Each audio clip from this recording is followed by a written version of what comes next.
Amazing how quickly the past 3 days have gone, and I'm really excited to be here with some teachers and students. And in preparation for this, I've been thinking a lot about the guiding words for the conference that you see in your program. So reimagine, rethink, remix, and how these words, these concepts, these big ideas connect to what we've seen in the keynotes. And when I was thinking about the first one, Reimagine, for me it was all about aspirations and what we're trying to achieve. And then yesterday with Henry Jenkins and Sherry Turkle and Marina Bears, the rethinking, so bringing these critical perspectives, these socio-cultural perspectives to what we're trying to achieve.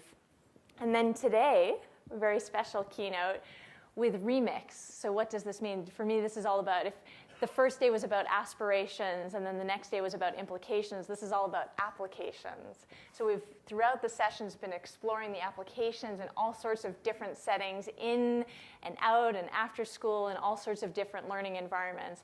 And so today we're going to dive in a bit to the in, out, after school. And so I'm really happy to be joined by Ingrid and Lily and Marie and Carol and Luke and Bianca. So let's get started with introductions. I'm Ingrid Gustafson. I'm a technology integration specialist for the Cambridge Public Schools, and I've been there going into my second year, and prior to that, I was a technology integration specialist in Westboro Public Schools. My name is Lily. I'm a sixth grader in the Baldwin School in Cambridge. Hi, I'm Marie Hopkinson, and I'm a technology integration specialist in Westboro Public Schools. I'm Carol Elkowski. I've taught 26 years in the Westboro Public Schools, and I'm currently teaching ancient civilizations to the 7th graders. I'm Luke Sharapa. I'm a student, 8th grader at the Westboro Public Schools. Hi, I'm Bianca Homburg. I am a rising senior at Westboro High School, and I am a youth mentor for the Scratch Club. So let's get started with the teachers. So Ingrid, how did you get started with Scratch, and what have you been doing with it? I got started with Scratch probably January of 2008, right before the first conference. Marie and I had written a grant to come to the first conference, so we were able to come, and that's where we really kind of learned how to use Scratch. And I remember sitting over in the other building trying to make the cat dance, and we had to wrap our heads around it. But ever since then, I've been trying to figure out ways to integrate it into the classroom. So got started with Carol, and she was willing to try out some different things. And I remember sitting with a student who wasn't very good at math, but he really needed something else to show his work. So we tried putting him in Scratch, and he made an Egyptian game where the Egyptian, it was an authentic costume, had to jump over the pyramids. And it took him such a long time to figure it out, and they did random sizes of the pyramids, and he changed it to a mummy. If he hit a pyramid, there was scoring, and he was not a good math student at all. And I remember him having a little light bulb go on when he figured out how to make the mummy move to the left. And I'm sure people have had similar experiences figuring out negatives. And I remember that as being one of the key things as to how Scratch can really help kids express what it is that they've learned in a non-traditional way. So when I was in Westboro, I then moved to Cambridge, and we had plans to do a Scratch Club, and I wanted to keep it going. So in Cambridge, I work in 2 schools. So I work at the Maria Baldwin School and at the King Open School, which is just over here. So I started up a Scratch Club at the Baldwin School. So some of the things that we do. I started in October, because September I was a little overwhelmed trying to figure everything out. So in October, I started it up, and we met every week. It was part of the after-school program, so there are a variety of different things that are offered. So I just wrote something up for Scratch. We meet on Thursdays, and we have just over an hour. It depends on how quickly they run upstairs. So some have 75 minutes, some have 80, 85 minutes. And we average out to about 12 students every week. We have a core group of kids who come. I had some kids start late. I had some kids who started with it and then it really wasn't for them, or they had to go to some other things or got sports. So there's usually a shifting amount of people coming in, students coming in and out. And that's my flyer to get kids to come. I stuck that up in the window.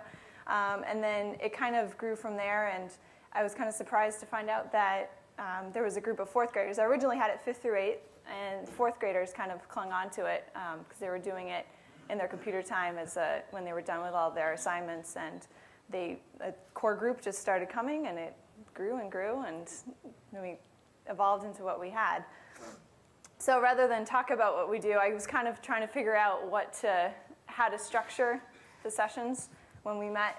At first, I wanted to teach them something every day, and that didn't really fly because like I said, they wanted to run up and just start doing Scratch. So I have a quick little video that kind of shows a typical Scratch session. Have anybody seen the hamster dance ones that are on there?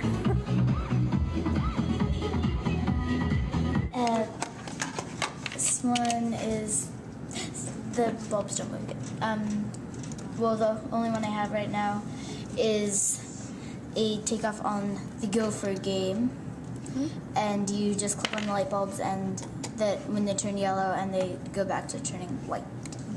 I'm doing another animation, and the other Scratch Club gave me some advice to draw my own ferret, so that's what I'm doing.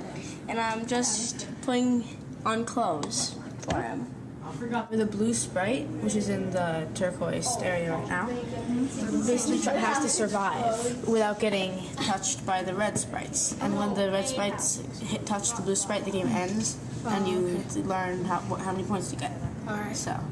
I have been composing music for people's Scratch projects on a keyboard, which I will show you right over here. I have made a composition for my own Scratch projects, which I worked on very hard last class. It's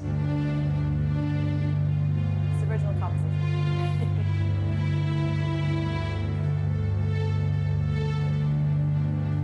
Edge. Yeah, it's on edge bounce. It's good. I know. And a lot of times it's trying to problem solve. So these kids are trying to figure it out. Yeah, it will. The thing. Put the if on edge bounce. Forever. Change by -10. Change y by 10. And if but then forever if touching edge, it should switch and go down. So that's kind of what we do every week. Everybody's working on different projects, and they are all trying to figure out how to make their projects successful. And it's a wide variety of things. There's a lot of drawing going on. There's a lot of games being made. Like the one with just the dots, it was literally just dots, and they had to avoid each other. It's 4th through 8th grade, so it's a wide variety of abilities and interests.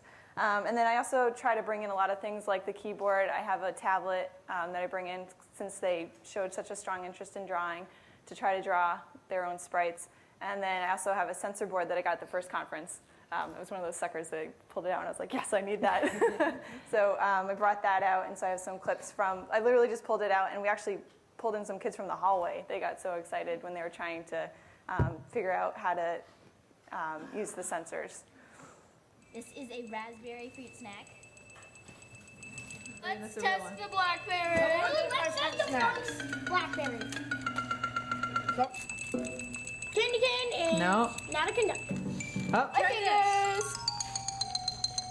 So we're testing the Fruitophone. We're testing the metal part of a chair. Wait, did you say yes? Oh yeah. Wow, look at that. Wait, did you say Wait, yes? can I play a song? Wait, I want to try and play. She's playing a song now. Did you say yes? The number is 35. But what happens if what happens if it is hot? I don't know. Can we go? So then we got hot water from the bubbler, the bad one. Still about 35. So that's kind of a sampling of what we do. Right from the beginning, I didn't know what to do with the website. I didn't know if we should introduce it or not. I didn't want them to go and get so many ideas from the website and then not have their own project that they wanted to work on. But I found that I really needed to have some sort of audience for their projects, because if they were just doing them in class and they were sharing them with each other, that was great. But some kids, that wasn't enough motivation. So as soon as we started setting up our own accounts, then we put together a gallery, and we have like 3 or 4 pages now. They're all able to add to the gallery, and they just add their own projects into there. It was also nice because when we ended in June, we had a bunch of field trips, and a lot of students missed the last couple sessions. And so they're begging me to put in some extra sessions, and I'm like, I'm sorry, I can't. We're breaking down the computer lab. But we actually had 2 deadlines over the summer, so some kids have added in their own projects over the summer to keep the creativity going, even when we're not in school. So there's been, I think, a couple of the pen tool ones. We had some pen tool excitement for a while. Some of the pen tool ones are in there online. The other place that I'm at is King Open, and there I have a combined 1st and 2nd grade class that comes to me once a week, so I teach about 3 or 4 classes a week there. I have each of the classes for half of a year, and it has an art and technology focus because it's complementing their other half of the year. They're actually an art class. So the spin I took with Scratch was using it as interactive art. So prior to using Scratch, we would use the MoMA Destination Art website and go in and interact with the different pieces and try some of the activities on there. And then we had discussions about, all throughout the semester, we talked about what is art and how can you define art and what makes it art. So when we got to the Scratch, we just went into the interactive art sample folder in there, and my challenge to them was to change one thing. So it was adding sounds, adding pictures, changing the colors of something. The favorite one was the shark, the fish chomp, going in and adding their own chomping sounds, and it often became very loud in there while they were adding in their own chompings. But I just wanted them to become familiar with the interface and be aware of a different way of doing art. And so one of the other things I did was downloaded some sample projects. So I don't know who Chalk Marrow is, but tons of projects on there. But I downloaded Snowflake Designer. So we did that and talked about symmetry. So there's one of the sample snowflakes on there. Some 2nd graders, I had a couple of 2nd graders who wanted to make their own projects. Somebody made a guessing game all on his own. We used the kaleidoscope one. And then somebody else made a Jackson Pollock inspired one. You hit the space bar and it changes the colors on the project. So this is one of the snowflake ones. This is like a star. 1st grader. It's like I drew it because I wanted to do like a part of my family. So this is me, my mom, my dad, and these are my 2 god sisters. And this is somebody special for me because she passed away, and I want to remember her by doing stuff. So that's her, and those are all my families, and I tried hard to do this. So as you can hear, it's kind of loud in there. They get way too excited when somebody figures something out, and everybody's running around trying to show everybody the latest technique that they just discovered. And a lot of the kids, when I would go around and ask them about their Scratch projects, they had similar stories to something like this. They had some sort of motivation behind it about why they were doing what they were doing. So it was kind of exciting to hear. Let's see where we'll go. So looking forward with what I've done so far at the 2 schools, I think the next step is just to really work with the teachers so that it becomes a self-sustaining project and an application that's kind of a go-to application. At Baldwin with the Scratch Club, I actually bumped into a Spanish teacher, and some kids had asked them if they could do their projects for Spanish in Scratch, and they did it completely on their own. It was that group of 4th graders, and they did tons and tons of projects for Spanish and Scratch on their own. He had no idea what it is, and he just said, is this okay to do? Is this going to be something that I can grade? And then they also did some other ones for the state projects with the 4th grade curriculum, and did it all on their own. So I'm hoping to kind of just talk to teachers more and let them know that it's available, that it's free, that they can do it on their own. And then I'm also hoping to kind of structure a little bit more of the Scratch Club just to have some sort of final project. I heard a lot of people talking about Scratch science fairs and things like that, and I think that would be great to share with the whole community to also let the teachers know what is being done in the Scratch Club. I think that my original goal of having mini lessons was good, but in reality it didn't work. So I'd love to figure out a way to have the kids teaching each other the skills that they know really, really short so that we don't stifle that I want to run in and go right to the computer feeling. And then I also want to try to figure out how to keep students there in Scratch and in the Scratch Club, and I'm hoping that some of those things, like having a goal for a final product, will help. And then also trying to emphasize more like that the Scratch website is a global thing, because it was kind of an afterthought going on the Scratch website. I hadn't quite planned it out the way I should have, and I'd love to really emphasize that it is a global phenomenon. So, thank you. Marie, Carol? Thanks. Yeah, we got involved, as Ingrid had said. Ingrid and I thought about Scratch back in that January before the very first conference here at MIT. And at Westboro, we knew there was something missing in the curriculum. There was something where technology and critical thinking, those analytical skills, just wasn't happening. And we knew students were using technology, outside the schools and in the schools a bit, but we wanted the opportunity at an earlier grades to start thinking about STEM and how we could start getting them interested at a younger age in using those skills. Scratch fit that bill perfectly. My own kids were doing it at home already. They were into it. Now, what was challenging is I come more from an education teaching background. I don't know any programming languages. I had never even attempted any programming language. So there was a hurdle, but it was nice because I was learning at the same time the students were learning. I didn't come in with any other pre-knowledge or ways to do things. So up on the screen now are sort of the nuts and bolts of what Carol and I have set up at a middle school. So our club is a 7th and 8th grade club. We started out last year, was our first year. Really sort of breaking ground. We know it's going to take time. We knew we weren't going to have like huge successes this first year, so we're just going to give it time, like any other club. It needs to get established and the word needs to spread. We started out meeting bi-weekly, and then toward, I would say it was after the winter break, we decided it needed more momentum. Students would come in to start to work on a project. It'd be 2 weeks before they'd come back. So this coming year, we're going to meet weekly, right after school. Fortunately for us, there's a late bus, so the students just catch the late bus home. About an hour and a half, 90 minutes. And right now we have consistently about 11 students who come. We'd like to grow that.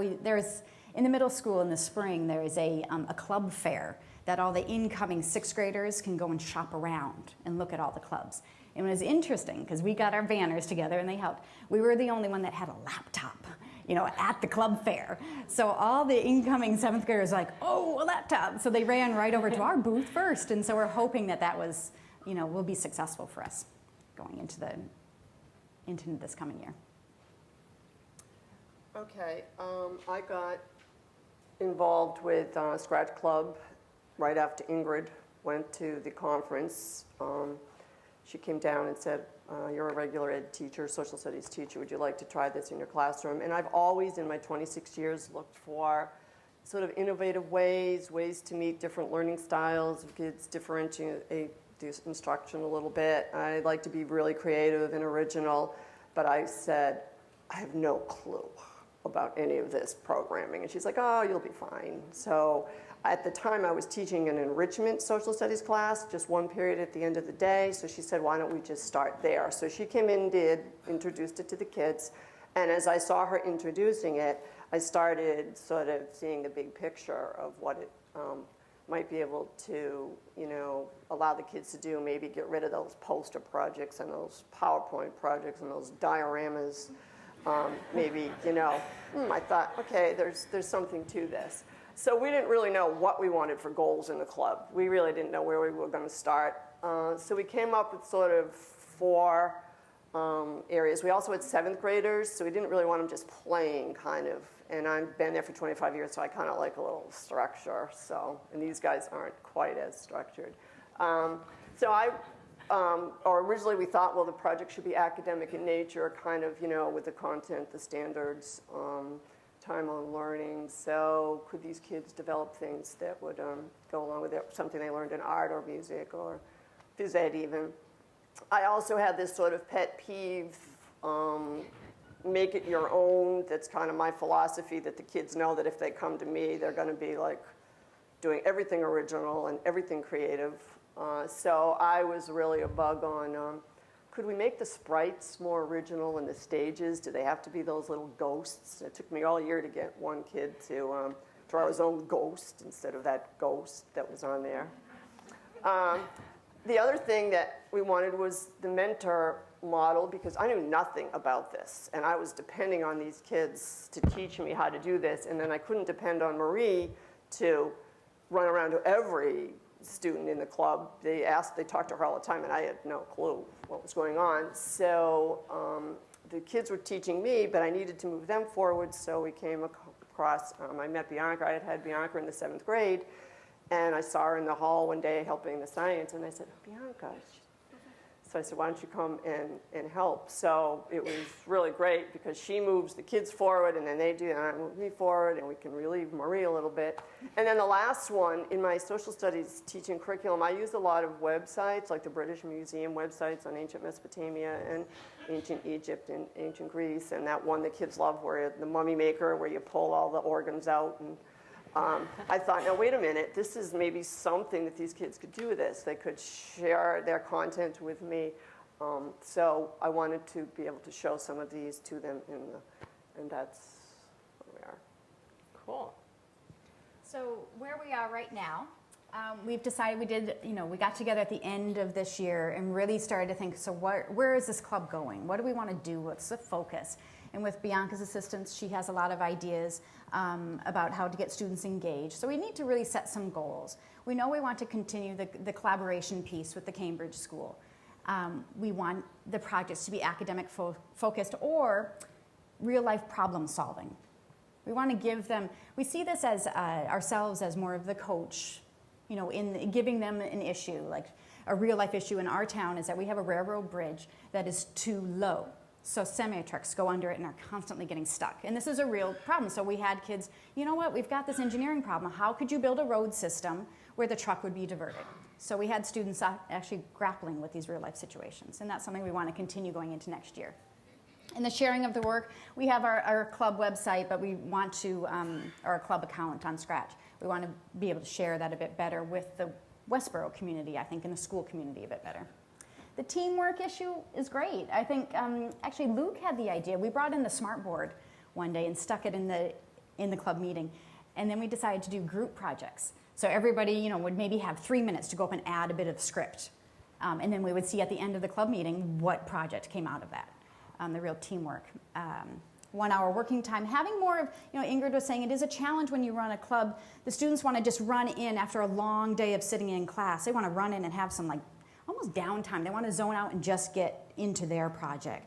But that wasn't the purpose of the club, not the whole purpose. We really wanted to build a community of learners and discuss. So what we've decided to do, fortunately for us, we have a computer lab and then the library is right next to it, and there are these nice round tables. So we kind of move the students into the library first and let's have a club meeting. So we're looking at each other face to face. What are your challenges? What's your goal for today? And really build that community up. Connecting to the curriculum, again, really looking at having it almost student-driven, having a student ask a teacher, instead of doing that trifold postery thing, can I do this in Scratch? And that's okay. Letting the teachers know it's okay. They can do it in Scratch. The teacher doesn't need to necessarily know all the ins and outs of Scratch for a student to be able to do that. And Scratch Day. We loved Scratch Day this year. We were very excited about that international collaboration piece. And I think that's a really important skill. I think we would all agree that students know how to collaborate internationally. And it was awesome. We collaborated we ran a Skype video with someone who's running a Scratch Day in Mexico. We opened it up to the whole Westboro community, come in and take a look. So we had non-Scratchers coming in, and that was great to really build up that community. And again, just keep posting those projects on our site and getting comments back. That's always the best. Okay, so how is this starting to get into the classroom in Westboro, which is really interesting? There's no problem with students in my class that know about Scratch using this. I am fine with that. But I was trying to figure out how are we going to get other teachers to come on board? And I knew a huge professional development meeting with Marie saying, okay, here's Scratch, let's do it. It was never going to work. I've been in the school system too long to know that that was not going to work.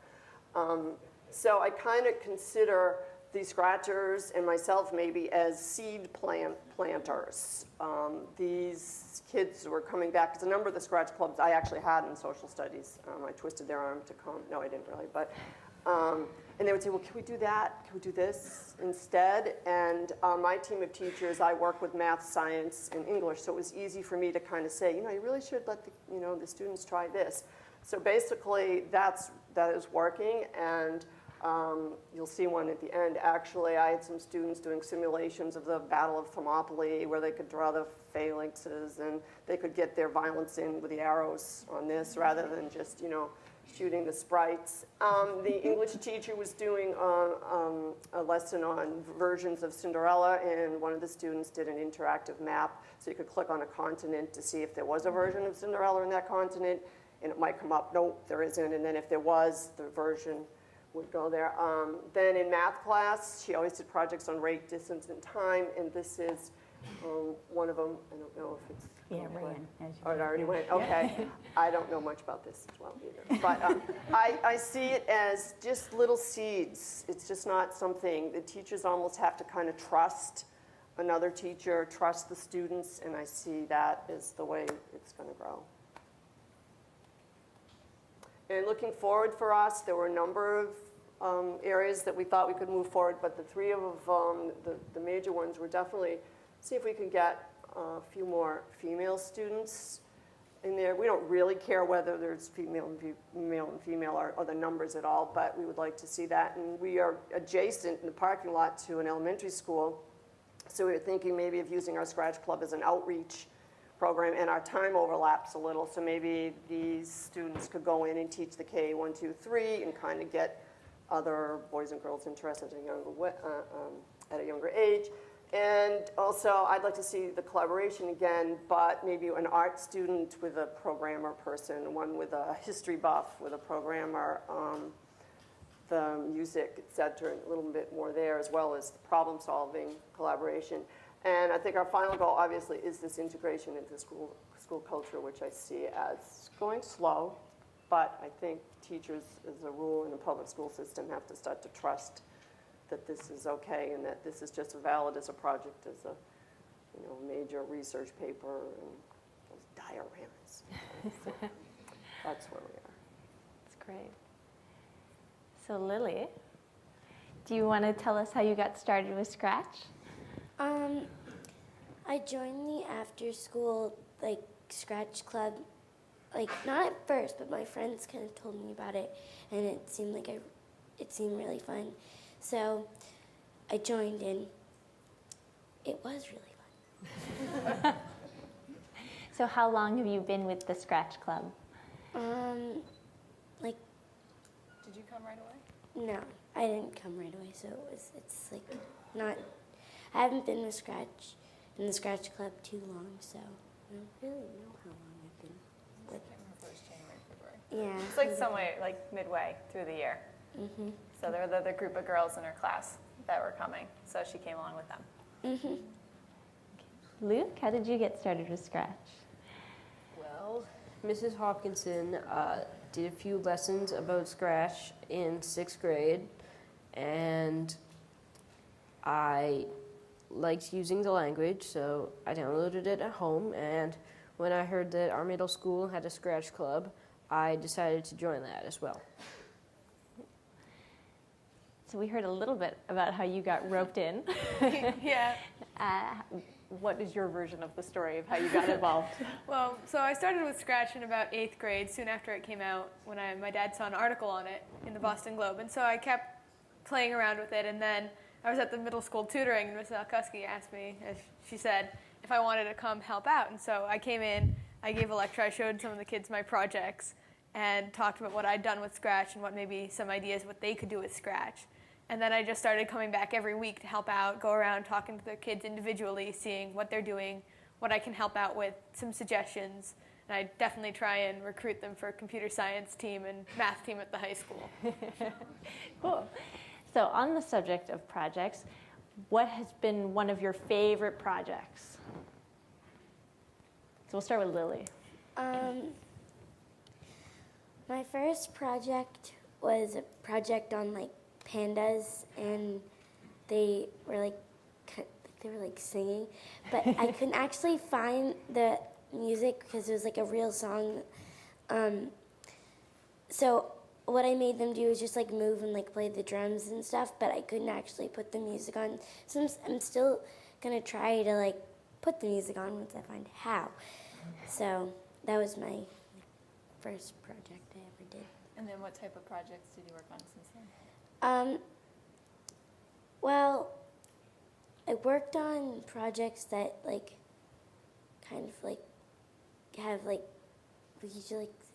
have So, like, mainly you just, like, draw the sprites and something that's kind of easy because I'm not that, like, I'm still a beginner in Scratch, so. And that's okay. Yeah, that's totally okay. So Luke, one of your favorite projects. Okay. This is my fractal music project. I'll explain about it after it's finished.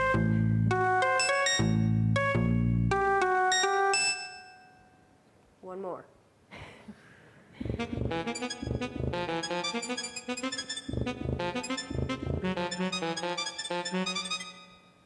All right.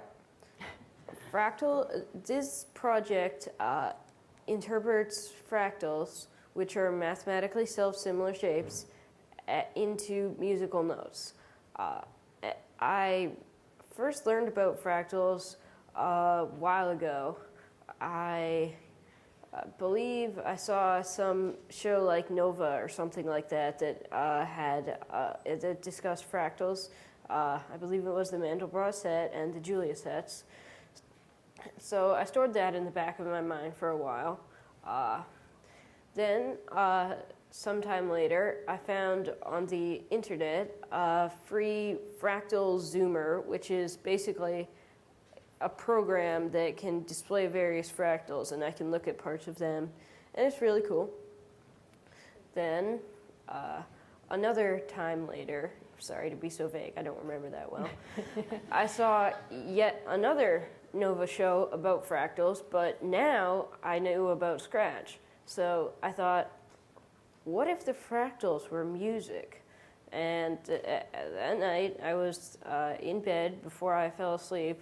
I thought up the code for the project, and then I went to Scratch Club next day, and I did it, and my friends were like, how'd you do it so fast? And I was like, I already had it in my head. So that's the story behind my fractal music project.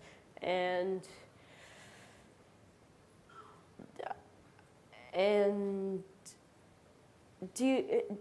just to clarify what I meant earlier by self-similar, it means that you can find the same pattern of each part within the whole. So if you look at that, those are the different iterations of the music. And that is one of my favorite projects that I did. That's great, thank you. So Bianca, you spent a lot of time helping people with their projects. Did you want to share one of those projects? Yeah. So one thing I did was I went around and I talked to the student individually, and I looked at what they were doing and what I could kind of see what they could kind of improve with the programming to make it more streamlined, more elegant, more like a simpler code. And so one thing a lot of the students were making is they made these story videos. And so they would go through and they'd have all their text and their pictures, and this is one of the history-related stories, so I think Persian war battles or something. And then they would do it all based on timing. And so when you have all these different sprites trying to correspond with the timing, it's a huge pain, and you need to watch the video 5 million times to try and get all the timings to work out. And so one of the things I was really trying to get across to these students was use the broadcast block, because the broadcast block can help so much with making these videos so much easier. Like, see, that's what they're doing. And they have this not only for the background, but for every single sprite to try and make them line up. And it takes forever. So that's the kind of thing that I try and help out with. I try and get the kids to learn new techniques, learn new things about Scratch, and become better programmers. And within the context of the projects that they're working on, which is nice. Great. So, Miss Lily, what works about Scratch Club? What do you like about Scratch Club? Well, I really like how everyone can be like friends in Scratch, because usually there's like, it's just like different in Scratch, and everyone's friends and all of that. And we have like a snack break, which is really fun, because like, food is important. because sometimes if you like after you're like, if you're stuck on something in Scratch and your fingers are all like numb from working, then you just want to have like a little break, and it's like a couple minute break just to have fun and eat snack. And then you go back to Scratch, and it's just like nice to have. And then the time period of Scratch is also really good because it's not too long, it's not too short. It's like 1 hour, so it's like it's a good time to, yeah. So you said it was good to have friends at Scratch. So how is that different from, like, how is Scratch Club friend different than other friends? Because sometimes in school, you know, like if there's like people, then and you can't like really like be friends with them. I don't know why, but you just like that like people like commenting. Then in Scratch it's nice because like no one does that, so like everyone can be friends and everyone can like have a fun time. Because everyone's working on their projects together. This is Yeah, it's like you can like ask someone to work on a project with you, and it's not weird. So Luke, what do you like about your Scratch Club? In our Scratch Club, what I think is good about it is that we just, well, first, I like going to Scratch Club because it's a time when that I set aside to specifically do Scratch and nothing else. Like the rest of the week, I have to fit Scratch in after doing my homework and reading my books and going to gymnastics onto infinity. So this is a specific time for doing Scratch, which I like. I also like the fact that we can that the Scratchers can gather together, speak with other Scratchers, and kind of as an extension of that, if we're having difficulty with a project, we can, in addition to asking Bianca or someone, we can also ask each other for help, which is a good thing. Oh, that's good. And from the mentor perspective, what do you think is great about Scratch Club? What works? I just really like the energy of all the kids. They're just so into Scratch. They love being there. They love working on their projects. They love this time to learn and develop stuff. And it's great to come and help these kids learn and grow and see that they're just so into it. I really like that. I like being able to talk to the kids one-on-one, and it's just an amazing experience. So this is going to be a tough question with your teacher sitting right here. But what would you change about Scratch Club? How can we make Scratch Club better? Well, I would.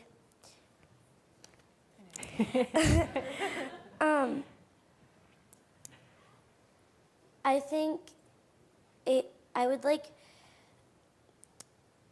Well, sometimes people come and go from Scratch, and sometimes they like start it and they don't stick with it, and like it's just kind of like hard because then you're like, then the teachers might be like, then Miss G might be like, where's so and so, and then we're like, oh, they left Scratch, and then it's kind of like, oh, okay. And so I would probably change that. Like if you want to do Scratch, then you should stick with Scratch instead of just like going one day and then skipping the next day.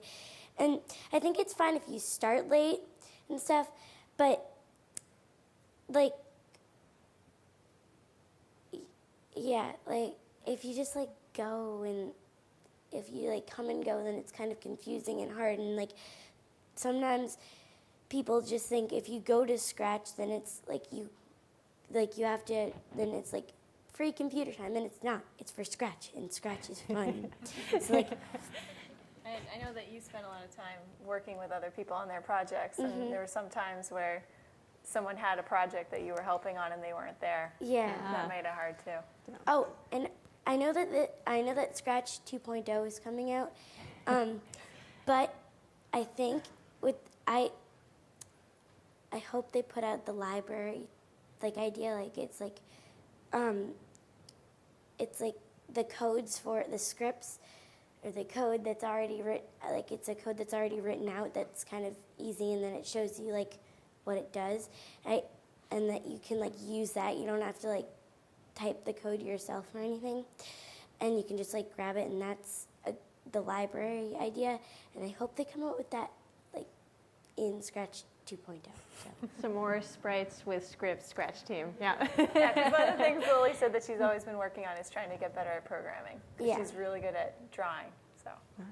So it helps to see examples from the library that you can Yeah. build on. Or you could just like drag and use it. Yeah. I like reusing and remixing code too, so I'm with you. Yeah. So Luke, making Scratch Club better. Well, Mrs. Hopkinson said something about using our interactive whiteboard thing to make group projects. I think we could do that more than we do now, and that'd be better. We only did that, in my memory, for like 1 or 2 classes, or club meetings, whatever. Let's see. Also, I think that the Scratch Club would be better if we were able to have snacks as well. There you go. That's well timed. That's great. So from the mentor perspective, Personally, they're clearly not as exciting as snacks. Yeah. But what I'd like to do is I'd like to involve lessons into the period. So not just working on your projects, but also some time for lessons, because it'd be great to get, for example, kids to learn about the broadcast block before they spend all this time trying to make this project, this story that takes so much of their time. It can save them time from the beginning. And not just the broadcast block, all other kinds of things. And I think it would be great if the kids could still be working on their projects in the meantime, so that if something's applicable to what they're working on, or if it's something they need to know, or they don't know already, then they can tune in and watch. And if they don't know it already, and if they already know it, then they can just kind of keep working on their project, so that they can work on their project and learn and kind of mix everything together. And if they can multitask, then that's wonderful. And so that's something that I'd really like to do, because I think the kids could really benefit from that. The other thing I'd really like to do is kind of try and get a broader student base. We have a couple of people, it's mostly 7th graders, a couple 8th graders. I'd like to have a wider diversity. Especially I'd like to get more girls in there, because girls can do science and technology. And one of the things that's really important to me is getting kids into the science and technology interests who might not have thought it was for them before, but who really could work on it and who would enjoy it. And Scratch is just such a great way to get science and technology across to kids who might not otherwise be interested in it, that it would just be so wonderful to get more kids involved with the Scratch Club. so you might be a bit biased, but are mentors good for the Scratch Club? Well, I definitely think mentors are good, and I'd actually like to get more mentors in. So getting more high school kids. Maybe not kids who come in every day and work with the kids on the programming every day, but kids who come in and talk about, one of the things that we like is really the multidisciplinary aspect. And so it'd be great to have, for example, art students come in and music students come in and kind of talk a little bit about art or music and give students inspiration for their projects, graphic design, things like that, classes that they do offer at the high school. So kind of giving kids information about what's at the high school and kind of preparing them for continuing on in science and technology, but also just kind of inspiring them right now to work on their projects. Oh, that's really nice. So what's next for you with Scratch or with other creative tools? You were saying you wanted to learn more about programming, right? Yeah, I definitely want to learn more about programming, because it's like just a hard thing for me. Like, I don't really understand how to do it, so I would like to learn how to like program it more. Yeah. So more programming. Luke, what's up next for you with Scratch? I'd really like to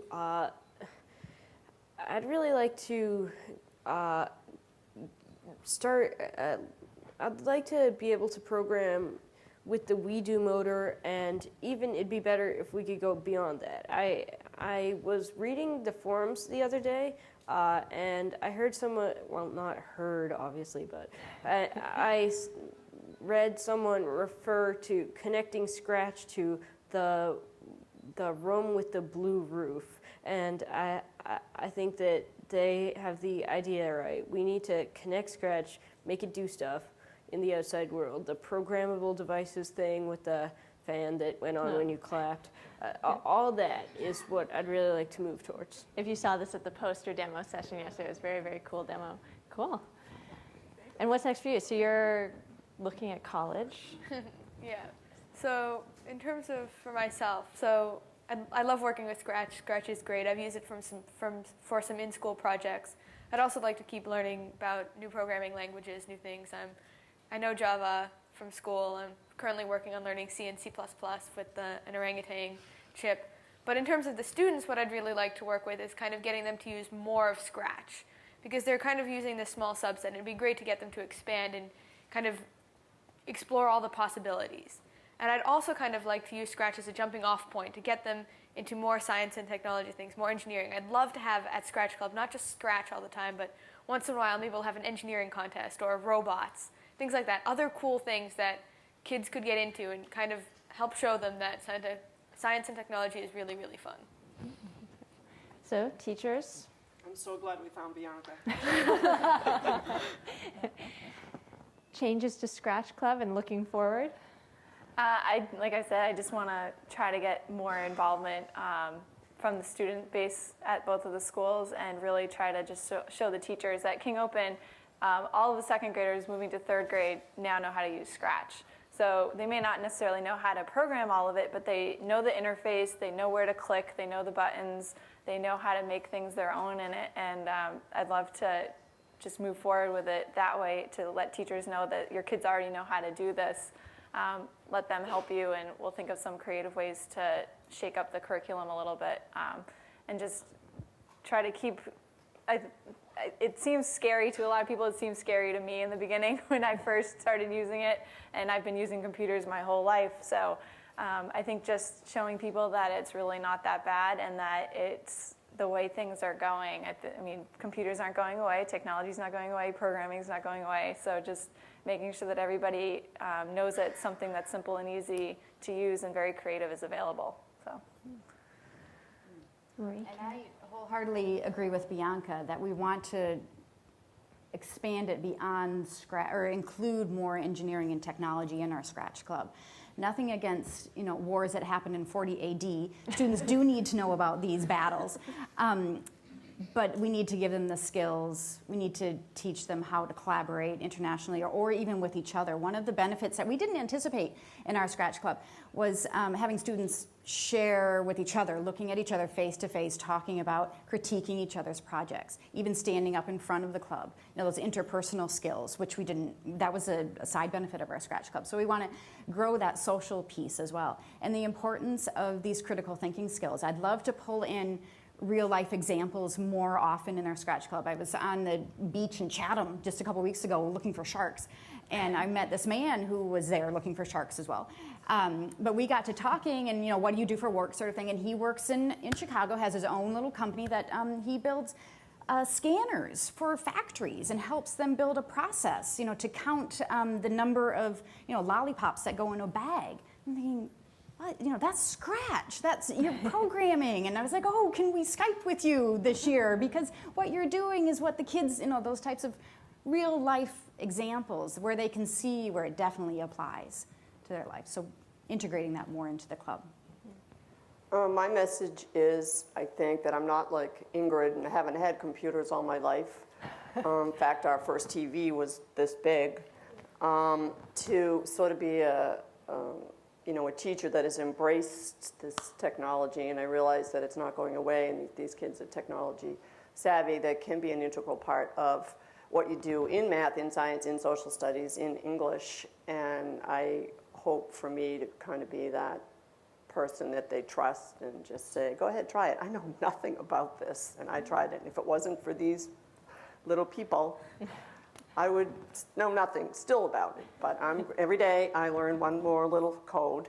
But I'm hoping to be that person that says, hey, go ahead, embrace it. Let's just see what the kids can do, give them a chance. Oh, that's really nice. So we have a few minutes for questions. So if Aaliyah is here.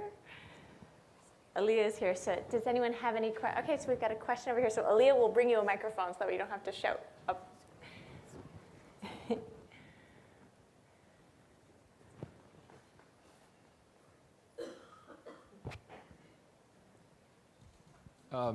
This is for Luke and your teachers. I was interested. You're in the science club at the middle school, or the Scratch club at the middle school. What interested me when you were talking about we want these projects to be the teachers were talking about we want these projects to be focused on the curriculum, and you were thinking about ancient Greece, and then Luke had this exciting idea about fractals. So when you said that ancient Greece thing, my heart sank. Not because I don't love ancient Greece, but when you were saying, I want this to be related to our curriculum, because I've been there, I'm thinking, yes, that's what I want. I want it to be related to our curriculum. But what hurt me was thinking, what happens if we have a kid like Luke, who has a brilliant idea like fractals that doesn't fit with our idea of what's in the curriculum? And I'm just wondering, when I saw him do that project, which I love, Luke, we got to talk, buddy. Was there a piece of resistance there? Was there a place where you said, Luke, that's a good idea, but we're not doing fractals today. I don't know what that is. And so I'd like you to really work on our ancient Greece project, and then we can come back and do it. Was there that tension, and how did you resolve it? I guess that's for both of you. Well, there was not with that specific project was there tension, but like the teacher's face was just like, oh my goodness, yeah. Well, I had an earlier project. It's really hard to describe, and I had to. Oh no, my memory's playing tricks on me. Okay, how we resolved the fractals not relating to the curriculum thing is I just made another project. It graphed linear equations. It was very math curriculum related. I just made that project and did not look back.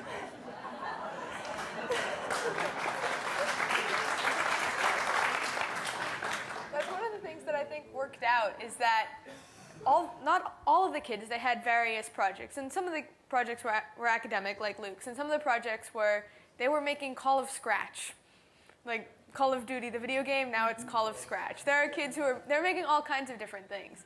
And so I think the goal of the teachers was to try and make the kids do some things that were related so that it would kind of help it be part of the school and help the Scratch Club get a reputation and help grow. But the kids are definitely working on all kinds of other projects as well. And one of the things that I definitely like is I can go around to kids like Luke who are working on fractals, and I can go tell them more about fractals, where you can go for fractals, things like that. That's what's great. I love the position of being a mentor and coming in and helping and giving ideas. And like there was this one kid who was working on this Newton's gravity project, and so I went and I talked to him about that. And another kid who was working on this fraction project, and so I kind of helped him with some of the programming stuff, the if statements, and there's a whole mix of stuff going on at Scratch Club. And in the beginning, like I said, we didn't really know where we were going with the Scratch Club. So we kind of just put in 4 sort of goals, because you always hear about time of learning and the standards and all this. But we didn't know where really it was going to go at all. And I had seen, like I say, the British Museum site. And I would work great with Lily, because she likes to draw the sprites and draw the background. So I kind of call this right brain meets left brain. Luke and I have had quite a relationship in the Scratch Club. But I've learned so much from him, and he is, starting to understand where I come from a little. But there's definitely in the Scratch Club, that's an environment where it just isn't that structured, and he can certainly work on that. Plus, I just said to him, it ties in with music anyway. I think in our earlier conversations, that was something that I was so impressed by, that you as the educators, you do have these overarching ideas and restrictions maybe that you're thinking about, and that isn't really brought to bear on the kids. You give everyone the space to explore. So I think the question, maybe it wasn't like exactly framed correctly, but there is that space. So how do you keep all of these things in check? And I think they do a great job doing that, doing the fractals, exploring all these different spaces. Whereas like my only restriction was that no guns, no shooting, and no blood and gore. Restrictions on a different level. That's why if you look at our gallery, it's quite a gamut of things that are in there. Mm-hmm. So, another question? Hi, this is a little thing, but I think all said that your club meets once a week, or sometimes even less. When I've tried once a week sessions, I find it's like 2 steps forward, 1 3/4 steps back because kids forget in between times. I think it's really not enough. Have you experienced problems like that, or is it just me? Yeah, no, definitely. And that was one of the reasons we switched. We were just every other week, and that was just too great of a gap. And certainly when you're first exposing Scratch to a student, you need that frequency. So we are switching the club to once a week this year. And we had one student who, I had a parent email me saying, how much time are you requiring your students to do Scratch outside of school? And I'm thinking, I'm not requiring them, but it's obvious that the student is asking the parent, demanding that, she said I needed more time on this project, And that same student came to me again and said, can you tell my mom that I need 2 hours this week outside of school? So we found that students are definitely doing it at home at their leisure. They go home and they work on it. But the ones that are, I don't know, would you say, Carol, the Scratchers are sort of picking up where they left off. Once we moved it to the once a week, it was working for us compared to where we were, every other week. I think particularly when we started doing that little meeting beforehand and we talked about where we were last time, where we might go, little goal setting, I think it helped them to kind of keep going on the project. I picked up the meetings probably in January, and we did the same thing. We're next to the library, so we moved into the library and had some meetings there and just kind of tried to touch base about some of the things that we covered last week, and that helped a lot. But again, it's like pulling teeth to, okay, we have to go into the library right now. No, I don't want to. It's horrible trying to pull them away from the computers, but it is a necessity. But the once a week seems to be working, and I would walk into the different rooms using the laptops, and when they were done, I'd see the kids on Scratch. So I think that getting it into the classroom covers that lag time in between, and it just they get practice that way. Ingrid, Lily, Marie, Carol, Lou, Bianca, thank you so much. The hour just blew by. If you're willing, over the break, to take questions from people who also had questions. So let's give a warm round of applause to our panelists.